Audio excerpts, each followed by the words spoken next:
before we do anything else.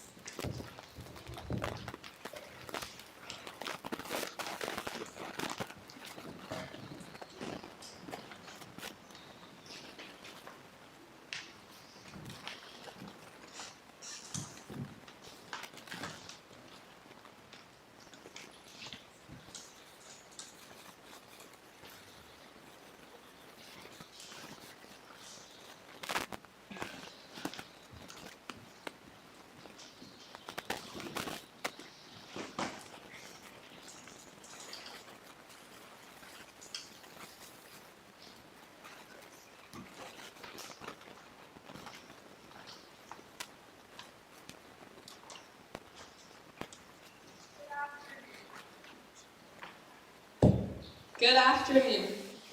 Each year, we gather together as a Schechter community to commemorate Yom Hashoah and to honor the memory of the 6 million Jews who perished at the hands of the Nazis, targeted only for being Jewish.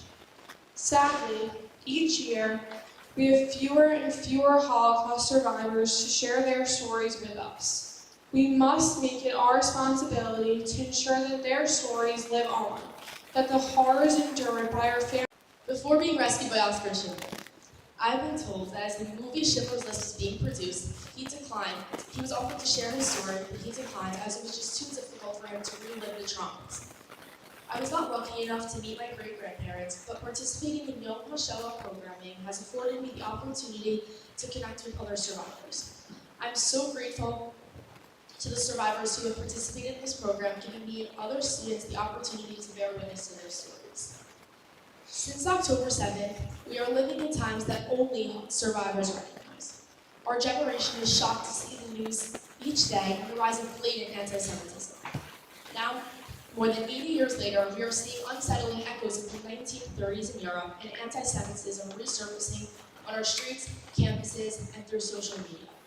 I'm sure that people who suffered through the Holocaust would be horrified to see the events happening in 2024 and 2025, yet sadly, it would be familiar to them. I know that myself and many peers could never have imagined living through this in current times. As we reflect on the 6 million lives murdered during the Holocaust and the lives so violently taken on October 7th, we must now be more committed than ever to bear witness and keep these stories alive. May their memories inspire us to act, ensuring that such atrocities never happen again. As Elie Wiesel once said, what hurts the victim the most is not the cruelty of the oppressor, but the silence of the bystander. We must never remain silent. We must all be upstanders. We must always speak out for what's right and for those who cannot speak for themselves.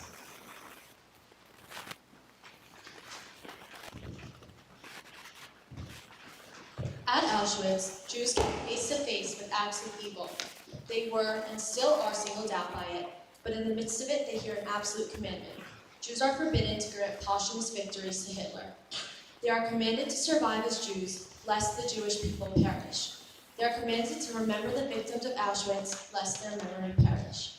These are the words of Rabbi Emil Fackenheim, a German Holocaust survivor, philosopher, professor, and rabbi. He was placed in a concentration camp after Kristallnacht, and during the war escaped to Great Britain. He was then sent to Canada and eventually made Aliyah to Israel. Today, on Yom Hashoah, we solemnly remember the 6 million Jews and the millions of others murdered by the Nazis during the Holocaust. On this day, we honor the memory of the millions of individuals, the mothers and daughters, fathers and sons, friends and neighbors, who lost their lives during a time of moral corruption and inhumanity. As Rabbi Fackenheim reminds us, we are obligated to remember those who perished in the Holocaust as we stay true to Jewish faith, values, and traditions. It is our responsibility as the future of the Jewish people to educate future generations to ensure that the atrocities of the Holocaust never happen again. The full name of this day is Yom Hashoah HaGevorah. In Hebrew, this literally translates to Day of the Holocaust and Heroism. It is marked on the 27th day in the month of Nisan, a week after the end of the Passover holiday and a week before Yom HaZikaron. This day marks the anniversary of the Warsaw Ghetto Uprising. This is a day to recall the Holocaust and the heroism of the Jewish people.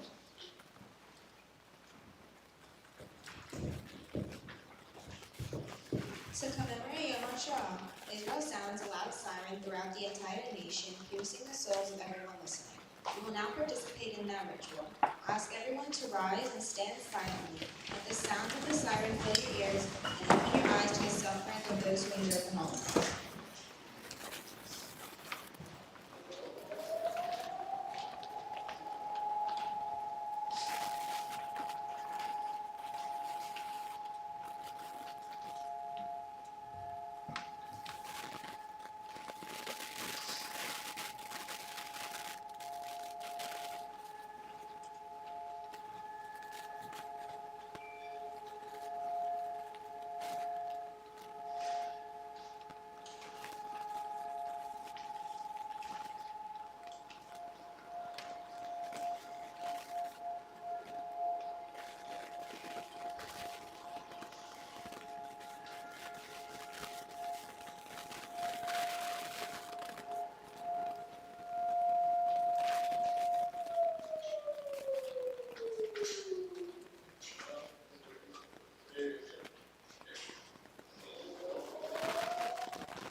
Please join us for the communal singing of Yom Hashoah.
It is customary in all Jewish mourning periods to light a Yizkor candle.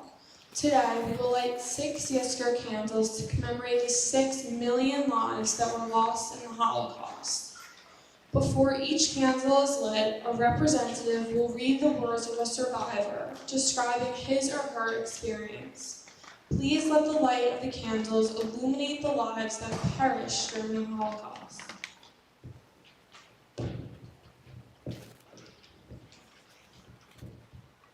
Never shall I forget that night, the first night in camp, which has turned my life into one long night, 7 times cursed and 7 times sealed. Never shall I forget that smoke.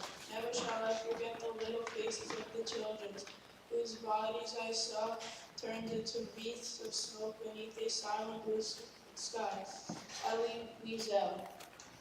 I light this candle in honor of all those who suffered in the concentration camps. We will not be led like sheep to slaughter. Sure, we are weak and helpless, but the only response to the murderers is revolt. Brethren, it is better to die fighting like free men than to live at the mercy of the murderers. Arise, arise with last breath. Take courage. Abba Kovner. I light this candle in honor of the partisans who rebelled in order to save the Jews.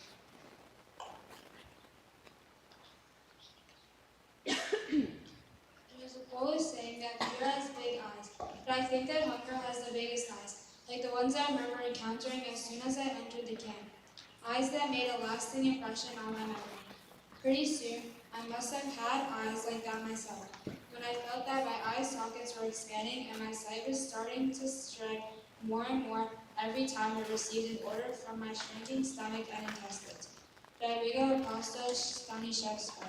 I light this candle in honor for all of those who endured unrelenting hunger.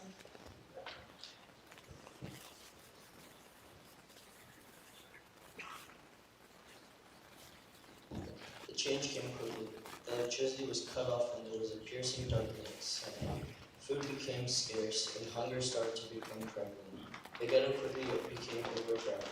There was much disease, especially typhus. Starvation and typhus were the two major causes of death. There were lice. My mother inspected my mother glowed in my hair whenever I came home. I remember the shocking scenes of dead bodies covered with newspapers lying in the street. As an indifferent crowds passed by skeleton bodies. I remember hundreds or thousands of hungry people begging for bread. Now when I remember these scenes, I recall resignation and hopelessness appear in these sanguine faces. In normal circumstances, time goes fast, and the ghetto it drained exceedingly long. Every day passed very slowly, as if to spell us, a reading Calvary. I light this candle in honor of all those who suffered in the ghettos.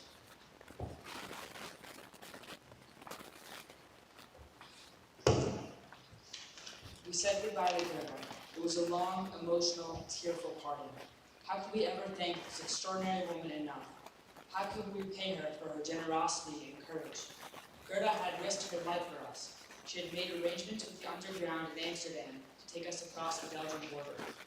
She had accompanied us to Maastricht herself. If the Nazis had apprehended her, they would have killed her and her family.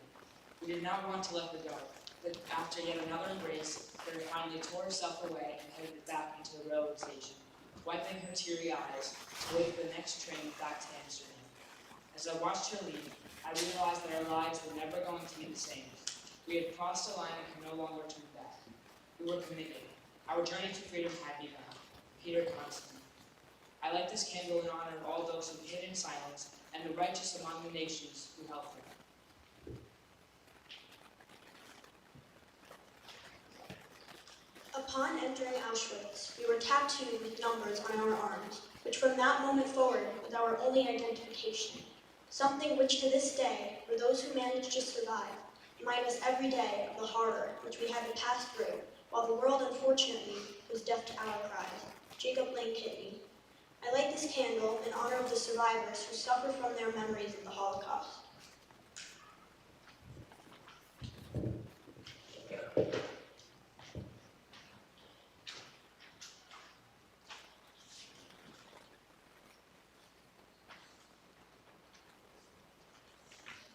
As the memorial candles glow, please listen as Becky recites the El Maleh Rachel. Please rise.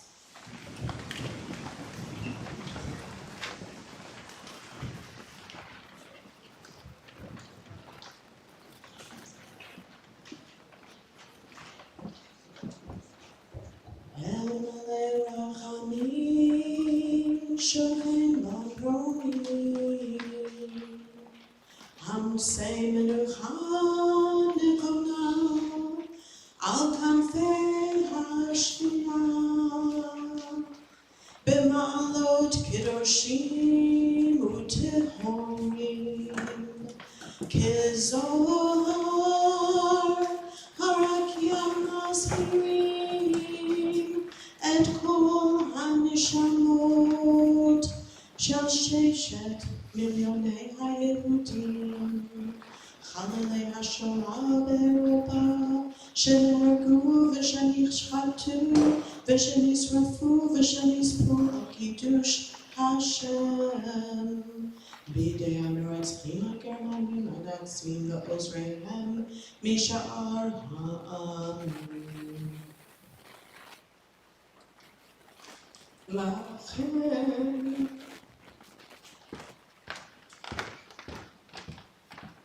בעל הרחמים יסתירם בסתר כנפיו לעולמים, ויצרור בצרור החיים את נשמותיהם. אדוני הוא נחלתם, בגן עדן תהא מנוחתם. ויעמדו לגורלם לקץ ימים, ונאמר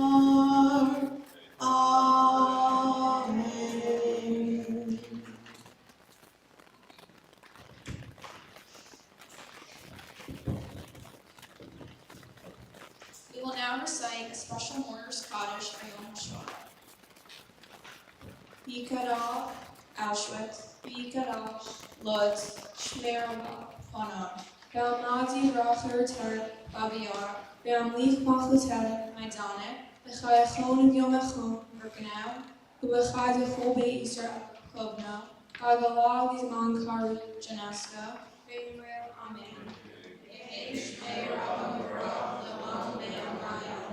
Yiparach Shabbat, Rosenstadt, Vipa Arvi Ramon, Mod, Vina Sevi Tadar, Treblinka, Vita Levi Talar, Vilna, Shmei Kudashah, Bergen-Belsen, Breche, Leela, Mauthausen, Minchol Birchata Bashirata, Dachau, Tush Bechata Menechamata, Minsk, Tamiran Binama, Warsaw, Amen. Yehi Shlomo Rabba Yishmaya, Ephraim Aleinu Ko Yisrael Yimru. Oseh Shalom Mikrama, Uyaseh Shalom, Aleinu Ko Yisrael Yimru.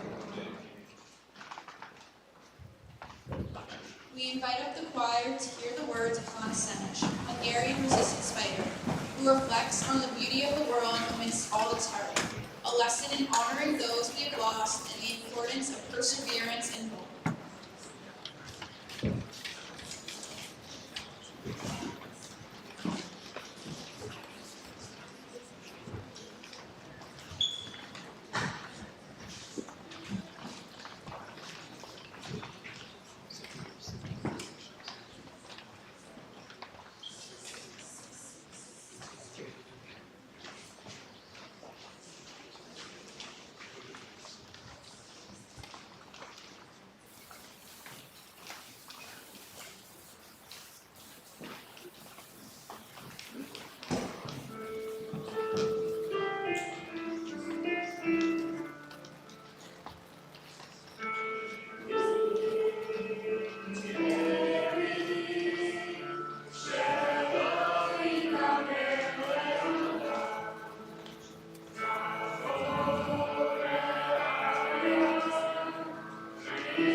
There are stars up above, so far away we only see their light long, long after the star itself is gone. And so it is with people that we loved, their memories keep shining ever brightly, though their time with us is done. But the stars that light up the darkest night, these are the lights that guide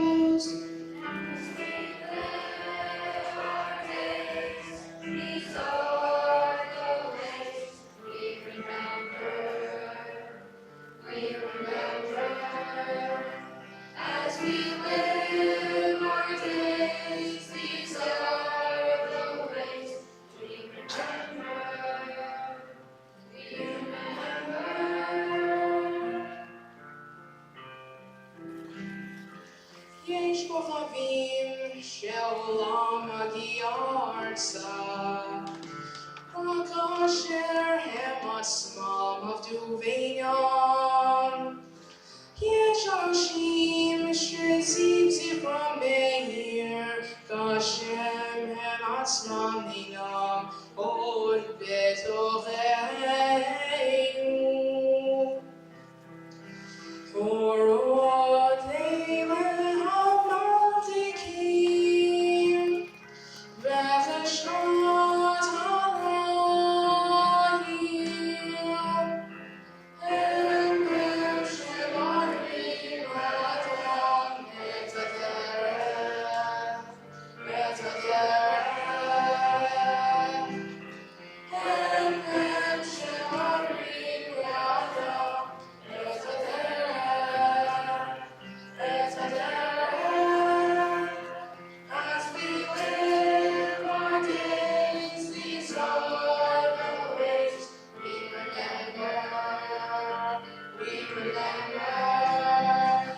As we live our days, these are the ways we remember, we remember,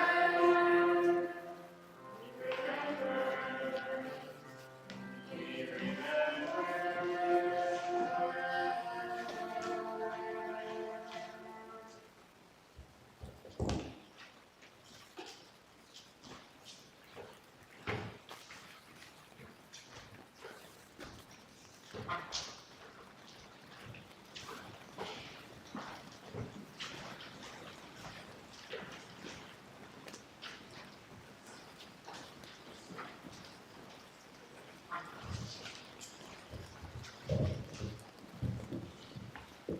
Even while we mourn the loss of so many lives, we wish for peace. Thank you everyone for participating in the Remembrance Ceremony this afternoon. The sixth candle was lit by Lena Bobnick in honor of the survivors. Today, we are all witnesses to the stories of individuals and communities who against all odds outlived the Nazis. This morning, students in 8th through 12th grade got to learn from 6 upperclassmen about victims of the Shoah, shining light on the atrocities experienced by the persecutions of Adolf Hitler and his ideology. It is incredibly important that we continue to educate ourselves, to honor the memories of those lost, the strength of those who survived, and to ensure we live up to the goal of never again. We're going to introduce the speaker momentarily, we're resetting the stage.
Throughout high school, Georgia and I have been fortunate enough to have the opportunity to participate in the Witness Project and Witness in Action programs for the UJI Federation of New York.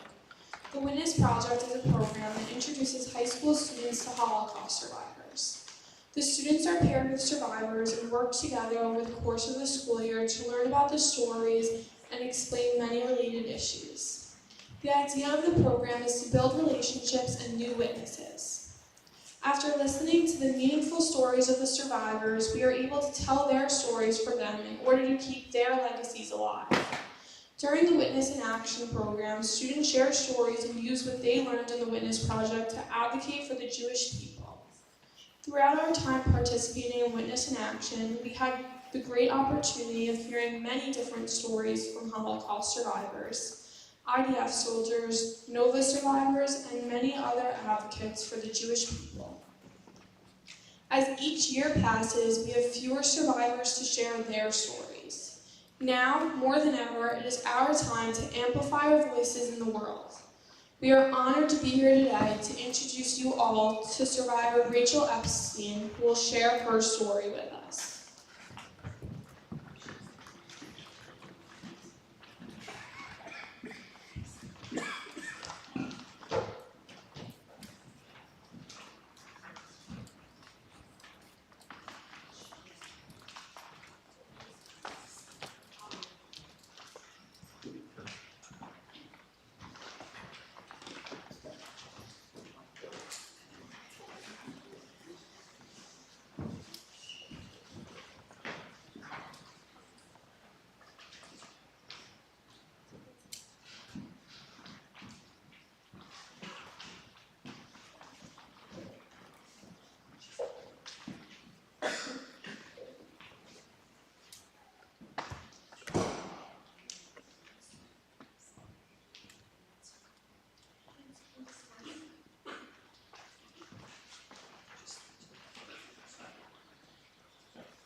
My name, hello and welcome. My name is Rachel Malmed Epstein. I was born in France and survived World War II because of the kindness and the saintliness of a Christian couple who chose to hide me and my 5-year-old brother when our parents were led away to the concentration camps of the Germans. Never to return. As you have seen in the film, the heroes of my story are Suzanne and Henri Boulot and their 2 sons, René and Marcel. Has everyone seen the film? Everybody saw it.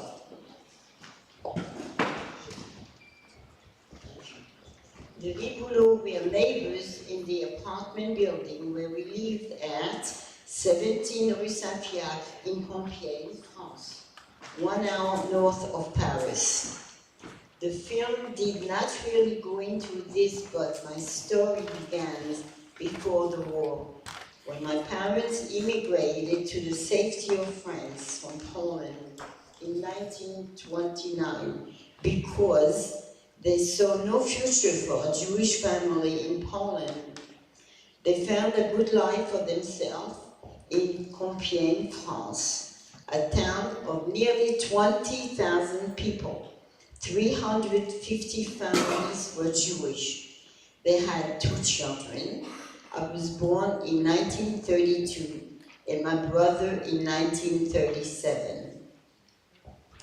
They sold men and children's clothing in the town open-air market and lived a happy life in Compiègne for several years.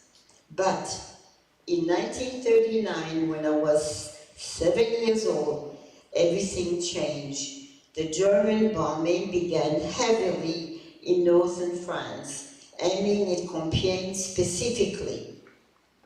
My father enlisted with the Polish division under the control of the French army fighting against Germany. I remember my mother's tears as we stood watching our home crumble to the ground before our eyes, while my father fought the Germans.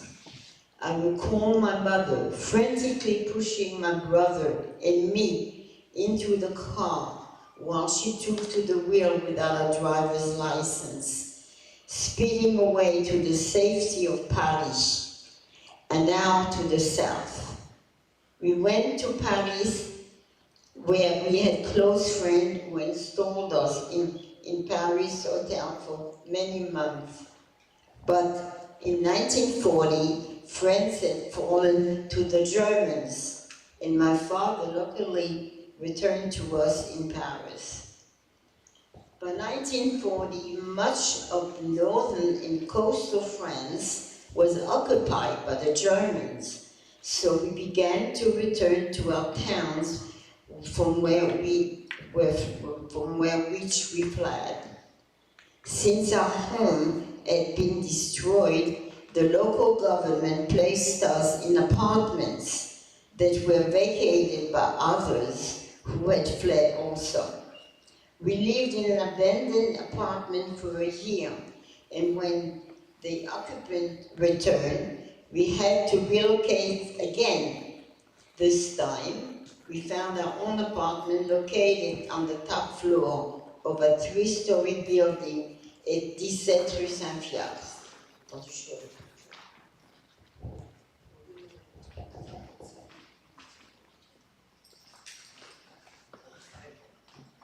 Change of shifts.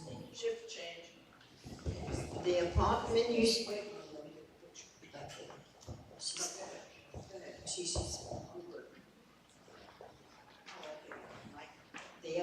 This at Rue Saint-Fiacre, the apartment you saw in the film. We resumed a fairly normal life and all was pretty good, at least for the next few months. Unfortunately, it didn't take long for the discrimination against Jewish people to begin. Immigrant Jewish were hunted animals. They once caught were slaughtered. The discrimination began with restrictive degrees.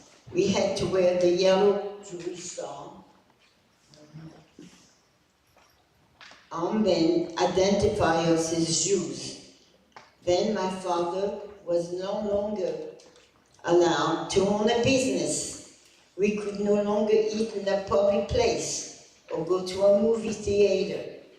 We were not allowed to own a radio, and so on. It kept getting worse until that horrible Sunday morning of July 19, 1942, when at 5 a.m., 5 French policemen came to silence my parents, who were not French citizens, for questioning. My mother was only 29 years old. My father was 35. I was 10, my brother 5. Since my brother and I were French citizens, we were not taken at that time. But the police did not offer any reason for the detainment and dragged my parents, screaming from our apartment. What about our children? What about my children? What will become of them? They screamed hysterical. But while the screams and cries fell on the deaf ear of the French police, their neighbors below were listening intently. Monsieur and Madame Riboulot heard the commotion upstairs and came up to see what the trouble was. My father explained that he was being taken to police headquarters along with my mother. At that moment, without time to make seating arrangements for their children. Thinking that my parents would return in a few hours, Monsieur Riboulot, a nice enough man who always had a warm hello for us as we passed by, came up the stairs and said calmly to my parents, Monsieur and Mademoiselle, do not worry. We will take care of your children until you return. I remember my brother and I crying and clinging to my parents, not wanting to let go of them. Monsieur and Madame Riboulot again reassured my parents not to worry about us. We will do everything in our power to protect them. They will stay with us and we will give them back to you in perfect condition when you return, said Monsieur Riboulot to my frantic parents. Although my parents did return shortly, it was only to pack a few belongings for the trip they were being forced to take. Little did we know that was to be the last time any of us would ever see my parents again. They spent weeks in the Drancy detention camp.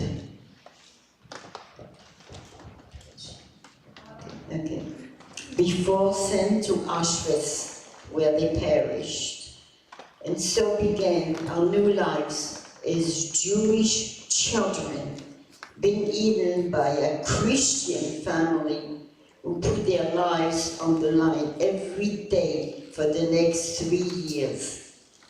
For those 3 years, until the end of the war, they paid rent on my parents' apartment, always anticipating their imminent return. The enormity of this task is mind-boggling if you stop to think about it. Those well-meaning neighbors made an on-the-spot vow to virtually strangers not only to care for the children, but to protect them from harm. There was no time to think about the ramification of such a decision to their own lives. They were parents of teenage children who could take care of themselves. We were little.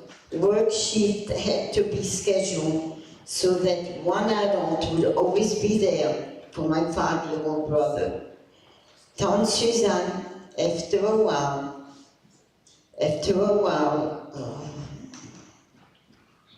I began calling them aunt and uncle, either knitted or hand-sewed all my wardrobe and taught me how to knit and sew. During the war, there was very little food. Tante Suzanne fretted that we weren't eating enough nutritious food, so Uncle planted a garden in the small yard behind their house, as you saw in the film, and rented little parcels of land a couple blocks away to cultivate otherwise unavailable fresh vegetable for us to eat. The Riboulot could not declare us to the government to get more food rations, so they would take portions from their own 2 teenage children to feed us. They would explain to their 2 sons that we were little and still growing, and therefore needed the food more than them to help us grow up healthy.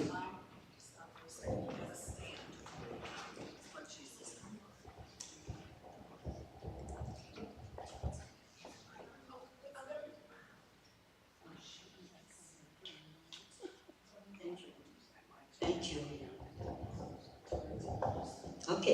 Okay, thank you. During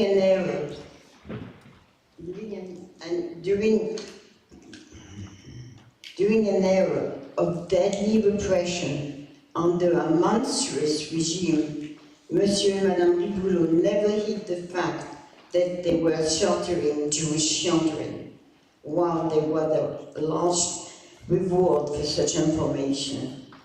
Whenever they sensed danger nearby, we always managed to escape to safety.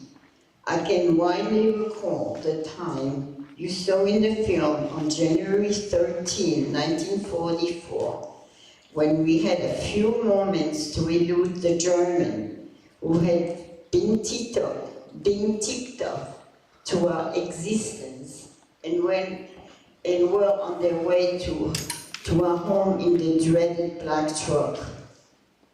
There were many instances of just such a close call, but we always managed to survive. Somehow the Libulos always managed to sense when something was wrong and about to happen in town. The ears were always perked up. In fact, we were the only two survivors, Jews, of Compiègne. France was liberated on August 25, 1944, when I was 12 and my brother was 7. We continued to live with the Libulos, having adapted ourselves to our new family. However, a surviving blood aunt and uncle, a brother and sister of my biological parents, found us and wanted us to live with them in a town and now to the north called Saint-Quentin. The Riboulots supported our desire to remain with them, but after a long court battle, we were forced to go and live with the aunt and uncle. By this time, we were 15 and 10. My brother had a horrible time and wanted nothing to do with those strangers, despite the fact that they were blood relatives. While I regrettably accept my fate and unwilling stayed with my aunt and uncle, my brother was very unhappy. After living there for 2 years, his mood worsened when he learned that I was being sent to live with an aunt in America. Once again, when told of this plan, I was miserable. America, so far away from the only place I ever knew, and from my beloved Riboulos and my brother. Once again, I had no say in my own fate. Only 17 years old, I was pushed on a cruise ship called the Queen Mary and spent 5 miserable, lonely days crossing the Atlantic Ocean on my way to an unknown country to live with an unknown relative who spoke a language unknown to me. How many times could I be torn from familiarity into the unknown? How many times could I be expected to adapt to new family and emotional situation? In 7 short years, I was torn unexpectedly from the stability of loving parents in a loving home to live with strangers whom I grew to love, only to be taken by an aunt and uncle whom I did not know or really loved, to be sent to this vast foreign country to another unknown end, forced to leave my beloved brother. And all of this solely because I was Jewish. When I arrived in New York City on December 15, 1949, my aunt Rose was at the dock holding a big sign with my name. I debarked the ship, a walking zombie, with thought of the little brother I was forced to leave behind.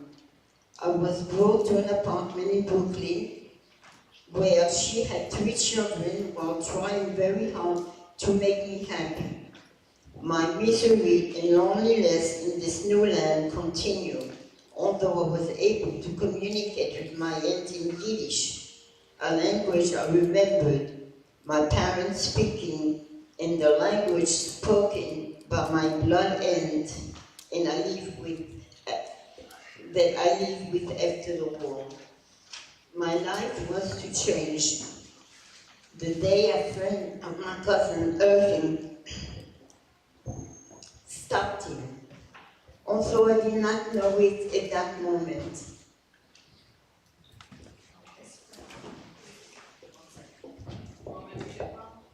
Yeah.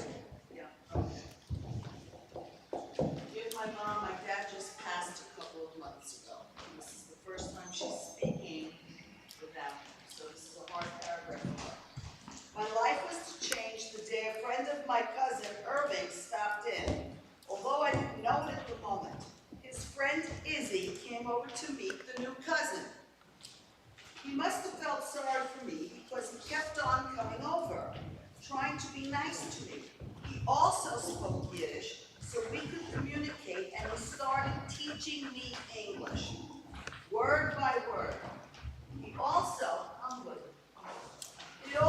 owned a car.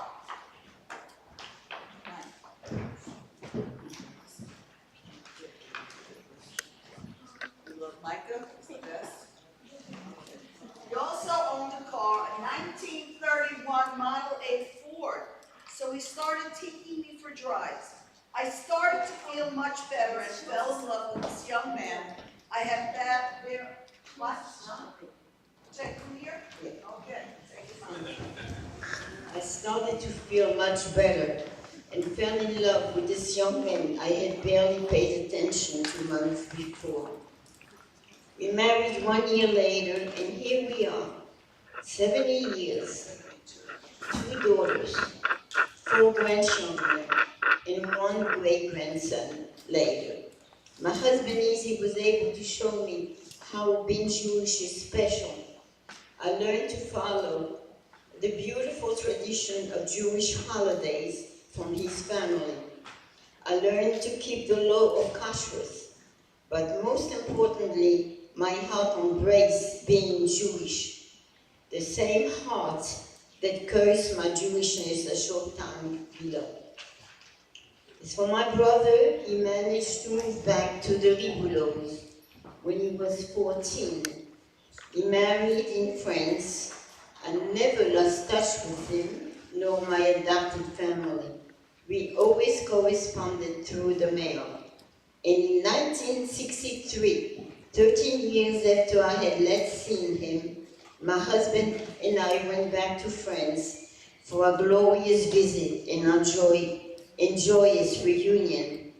He agreed to immigrate to the US, and when we returned, we started the paperwork necessary to bring relatives over to live in this country.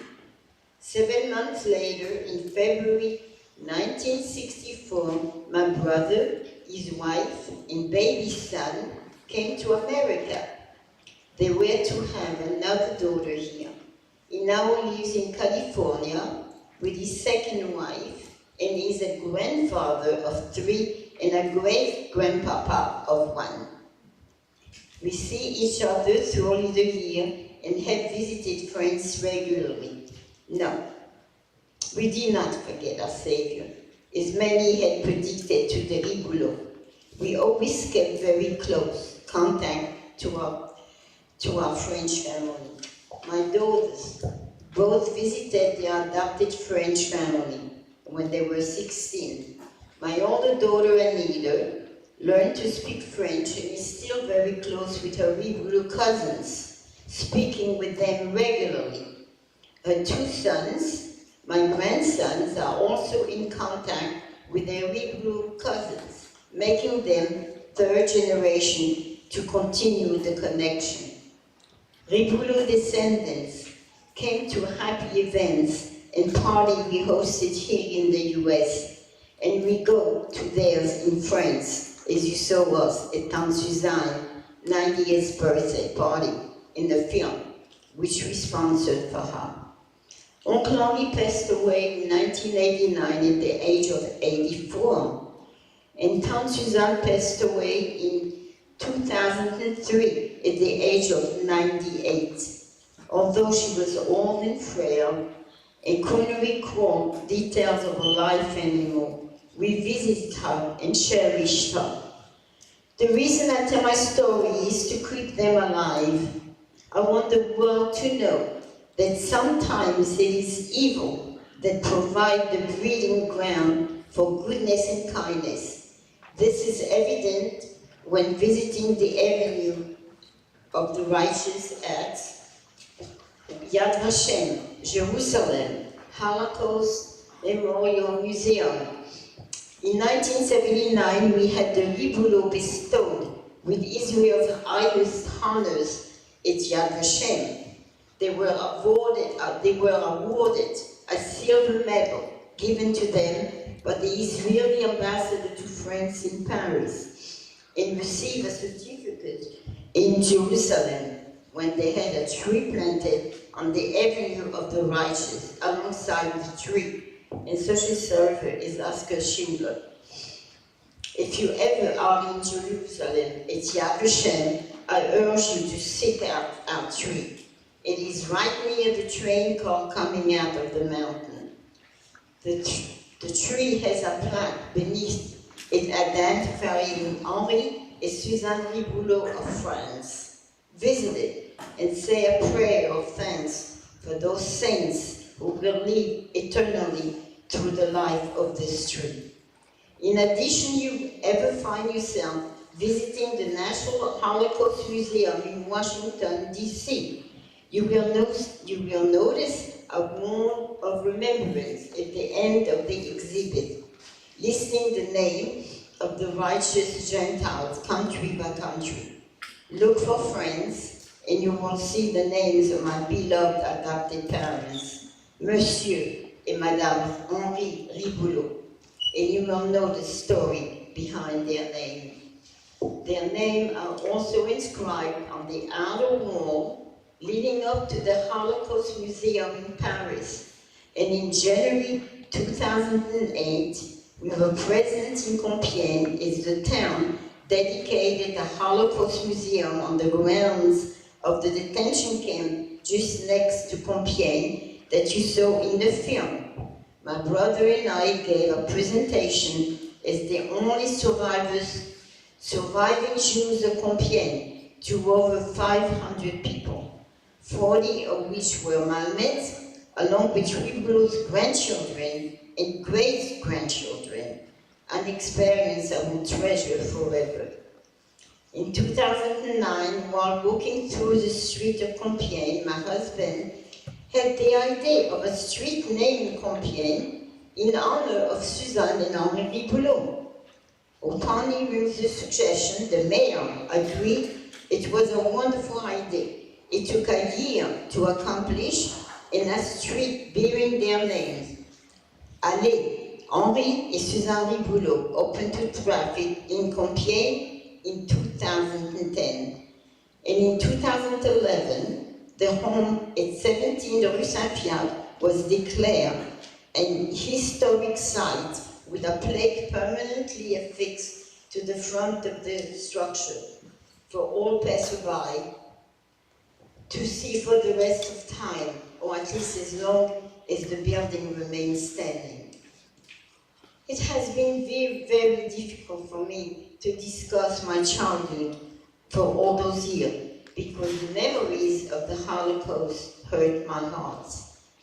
But with Anita's help, in 1995, I began telling my story, first to my grandson's Scott French class, then in his high school assembly, and eventually to synagogue and audience such as you, because I realize how important it is to keep the memory alive for future generations. We must never, never forget that horrible time in Jewish history so that we can hopefully prevent it from happening again. We must always try to do the right thing and remember how important being a good person is. You saw the story of my little cousin Charles in the film. When the Germans came to get him, he wasn't home, and they asked a neighbor if he knew where the child was. And that neighbor responded to the child was in school. had the neighbor said to the German, asking the whereabouts of my little cousin Charles, "I don't know," rather than telling them he was in school, Charles most likely would have survived. The right thing to do would have been saying 3 little words, "I don't know." What a difference he could have made just doing, or in this case, saying the right thing, would have made him a hero instead of an accessory murder, because the German went to that school, ripped little Charles out of class, and threw him in the dreaded black truck, a transport to death, only 5 years old. Because of kindness and bravery of Suzanne and Henri Boulot, who saved 2 Jewish children, they are 14, and in a few weeks soon to be 15, descendants from my brother and me. There are no descendants from Charles. 3 simple words could have saved his life without causing harm to the men who would have said, then, please remember that the saints in my personal story were named Henri and Suzanne Boulot, along with their 2 sons, René and Marcel. They have already been declared righteous Gentiles by Israel. The only thing left for their honor would be sainthood. My brother and I are the 2 miracles needed to have been performed to be considered for sainthood. According to Jewish law, if you save but one life, it is if you have saved a nation. We are living proof, and are our children, grandchildren, and great-grandchildren. Only time will tell how many lives Tante Suzanne and Uncle Henri will have saved. Right now it is up to 16, including my brother and me and our descendant, and hopefully still growing. Can you only imagine if each one of the 6 million Jewish people that perished needlessly were responsible for at least 8 descendants? There would be close to 48 million more Jewish people today. So the most important part of my story and the message and lesson I want all you to remember is that out of the terror and horror of evil of World War II came goodness and kindness in the form of many righteous Gentiles, non-Jewish people who saved at risk to their own lives and the lives of their children, thousands of Jewish people. One of my daughter's Hebrew school descendants once asked her, how can there be a God if he let such evil as Hitler murdering machine come to power?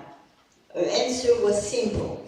She took the lesson of my story and answered, perhaps it takes the evil of some to provide a stage for unselfishness and pure goodness of others. That is the lesson of my story.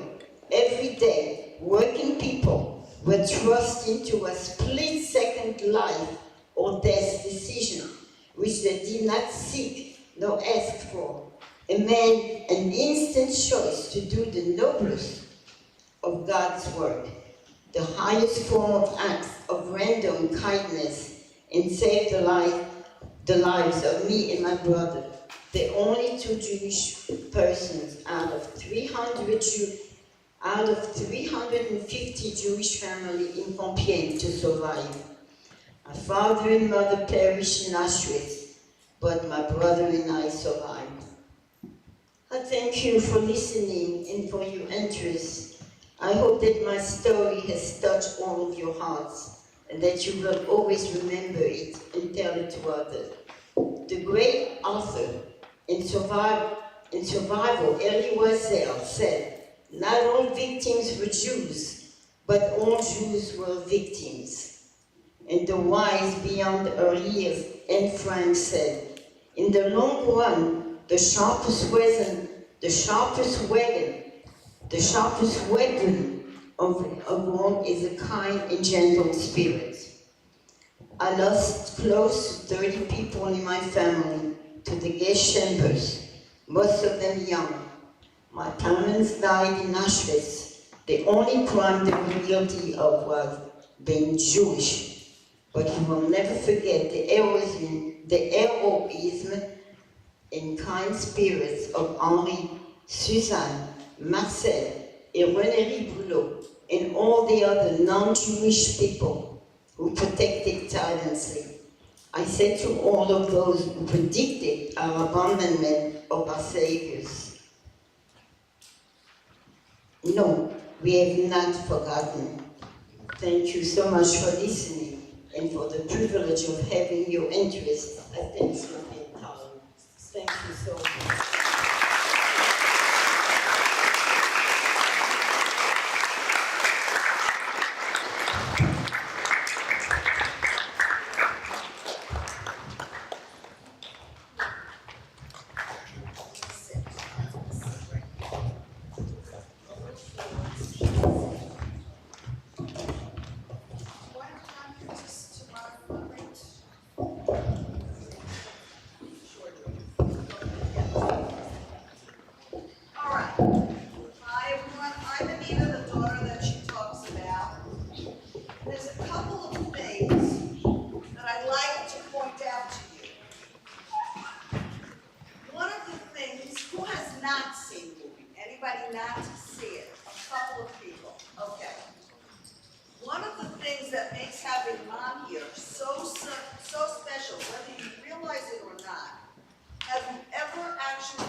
Well, she said something like that, but her immediate response was, Well, this isn't the immediate response, but I think it was something like this, that it's the right thing to do.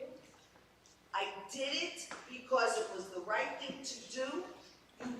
You would do the same. You can't let children go to their death. That's what she said. Extra point, Mr. Teacher. Okay. So that's number one. You get to actually meet her and see her.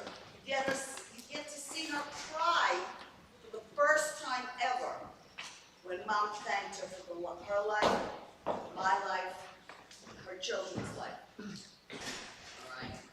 So that's what's very special. Here's another thing.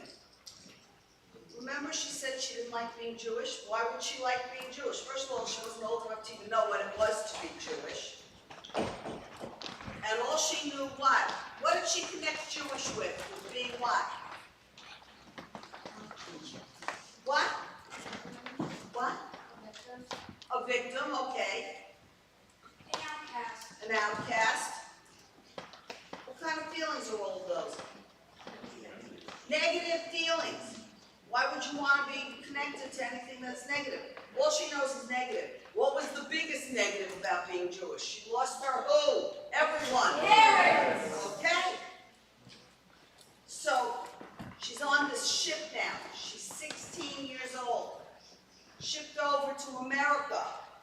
What's America? I don't speak in America. What do they speak? Who's this other aunt now?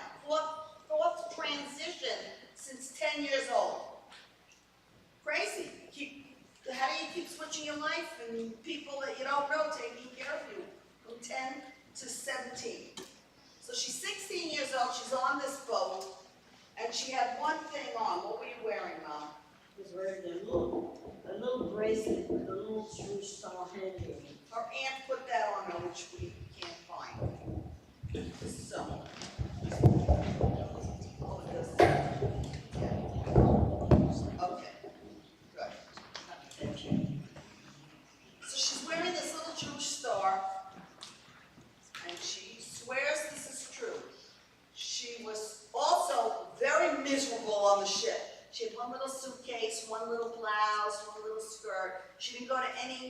of the activities on a cruise ship because she was embarrassed in her clothes and she was throwing up for 5 days. She was seasick. And she was washing her clothes and she was afraid they'd smell this and that, whatever. So she was very unhappy with the whole situation. And she said she was standing on the side of the ship, ready to throw herself overboard. This whole Jewish thing just wasn't working for her. Ironically, and listen to this because he works in strange ways, guys, all right? A little divine intervention. She said she was just about to do it. And she hears in the background, it was a group of young 20-something people, 20-year-old people. She's 16. And this young man, 17, and this young man says to her in Yiddish, anybody understand Yiddish? Anybody? A little bit? A bissel? A bissel? Verstehst a bissel? He says, a Yiddish maiden. Maiden. Maiden. A Yiddish maiden.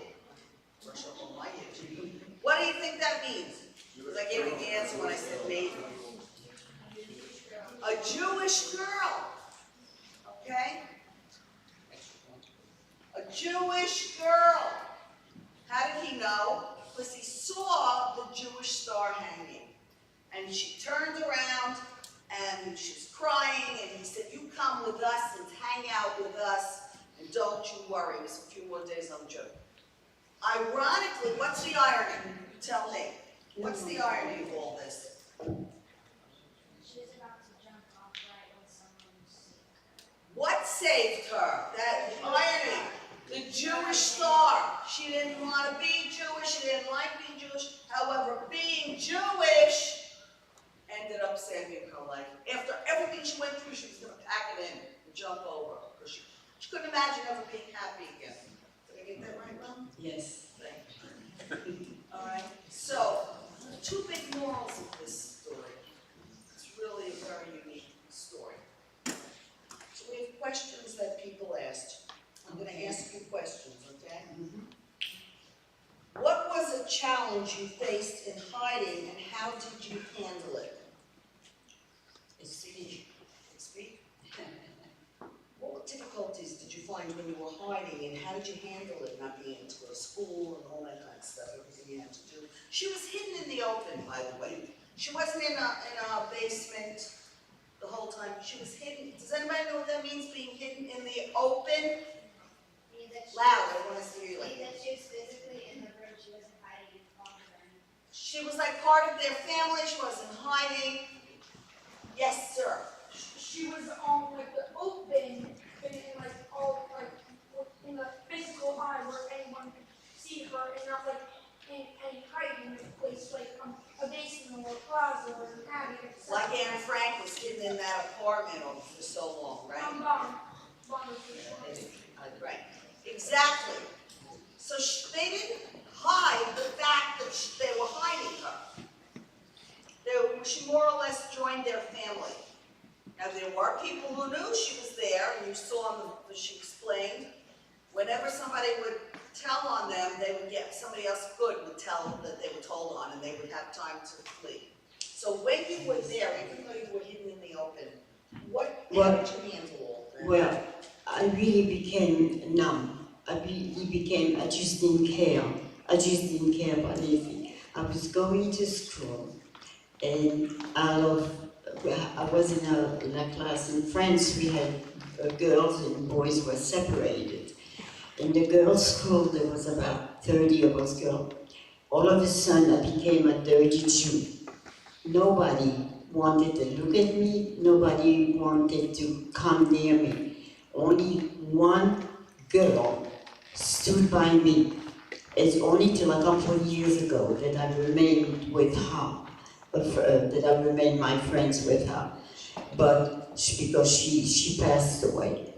But only one girl stood with me, and all of a sudden I became a dirty Jew, and this is what I had to put up to go to school.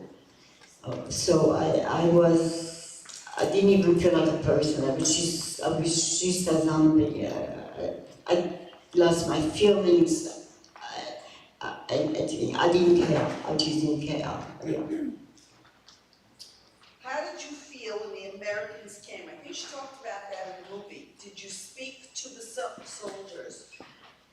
When the American, we were living in the basement because there was we knew the American when they landed in Normandy, and they were coming from Normandy and they were on their way to Paris. Okay, so they were passing all the towns, and each town they were passing on the way they were liberating.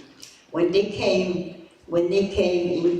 into my town, I lived near the street. It was a main street that led to go direct to Paris.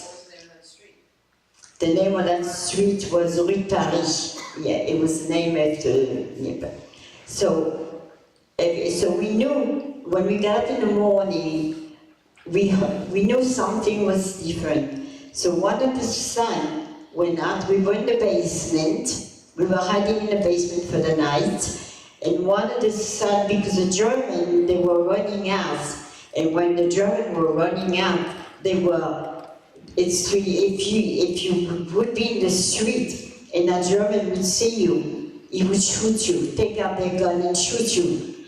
And so nobody was walking in the street, but that morning we knew something was very different.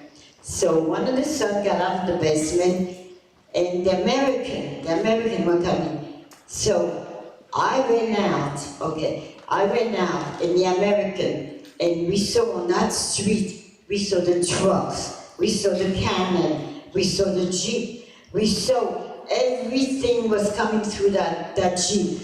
I ran, and I was always a very good runner in school, so I ran so fast, and I jumped in the first car that I saw was a jeep, and I jumped inside that car, and I kissed the chauffeur, whoever was driving the car. I kissed his boots, and I was running in it, and we didn't have food or anything. I didn't know what a chocolate bar was. And the Americans, as they were going and passing, they were throwing cans of tuna fish, cans of sardines, chocolate bars, chewing gum, everything, American stuff, what they had. And I was running, like I said, I used to be a good runner, and I didn't care. I was going, picking up all this, and screaming and being happy, and it was like a new me was born. And then people used to scream, "You're going to get run over, you're going to get run over, stop running, who cares?" I mean, I was picking up and my arms were full of that food. This was what I remember from the Americans coming. What do you think her favorite food is? And it's not tuna fish or sardines. What do you think her favorite thing in the world is? Chocolate. Oh yeah, good stuff. Yeah, not so much Hershey was. Hershey was. Okay. Well, I can answer the rest of these real quick. Most of these questions that are here, I think, have been answered in her speech. So, but just, I know people ask, her brother, where is your brother Leon now? He lives in California. He's in California, in Lake Tahoe. Her biological parents, what happened to her biological parents? They what? Where? In Auschwitz, unfortunately. We did find that, not me, I wasn't there, but she found that out shortly after the war. One, our remaining friend found that out. Yes, sir. Oh, I don't know, she likes anything that's the real, give us the later dot, then we'll be, later, what's the topic? Yeah. When I just want to tell you a story when they came to get my little cousin in school. Yeah, 4 minutes, okay. All right. 4 minutes, but take 5, would you throw me out? Anyway, so they came and they dragged them out of school, and the teacher was also one of the girls that used to she was in My cousin was in her house, and she would take him to school with her. And she went over to the German, and she said to the German, please, take me. I'm 19 years old. He's 5 years old. What are you going to do with a 5-year-old? So she said, take me. I'll do anything you want for me. So the German walked over, it was a Gestapo, it was not even the real pleasure, it was a Gestapo. Walking over to her, looked at her in her face, and he said to her, we want Jewish blood. You're not Jewish. Took that little boy, 5 years old, threw him in that truck. And we learned, this was in 1945, and we learned that truck went in directly into the oven. Everybody that was in that truck went in directly into the ovens in Auschwitz, and nobody ever came back from that. So let's end on a more positive note, all right? So when you came here, and what was the first thing you saw and thought about America in 10 words or less? All right, no, really. Well, It ended up being a positive or a negative experience? no feeling. No feeling. I didn't have no feeling at all. All I was thinking is about my brother that I left behind. And But in the long term, Mom, in the long term, we all know that this country is the best country in the world. And please, don't let anybody influence you. Please don't let them take you away. keep being a Jew. Just keep being a Jew, and don't be afraid to be a Jew. We are wonderful, we are nice people. Agree? And I love this country. Love, love.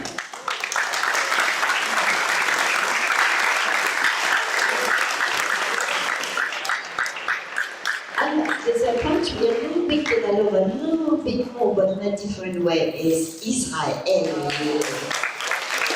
I personally was in Israel 20 times.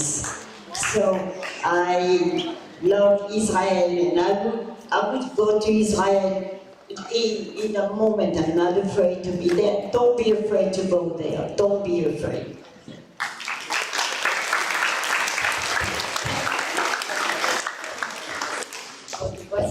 I'm sorry. Thank you so much for listening. Thank you. I really want to say.